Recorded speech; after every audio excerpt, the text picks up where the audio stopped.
Poa vipi? Safi, unaitwa nani? Mimi naitwa Nasra. Nasra. Yeah. Nasra, wewe unatokea wapi hapa Dar es Salaam? Mimi natokea Kinyerezi. Kinyerezi? Yeah. Tabata huko. Maeneo ya madukani. Unajihusisha na nini? Mimi ni wakala. Wakala. Yeah. Yasi, Mixx by Yasi. Mixx by Yasi, M-Pesa, Airtel Money nini? Kwa nini wadada wanaofanya kazi ya wakala waga ni warembo sana? Kuna siri gani hapo imefichwa?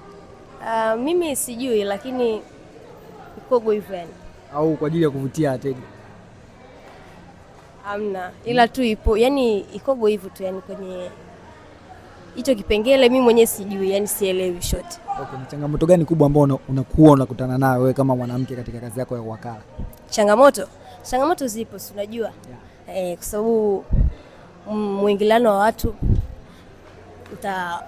kuna watu watakuja watakuapproach, kuna watakao kuomba namba, kuna watakao kupenda, kuna watakao kutamani, kwa hiyo changamoto zipo.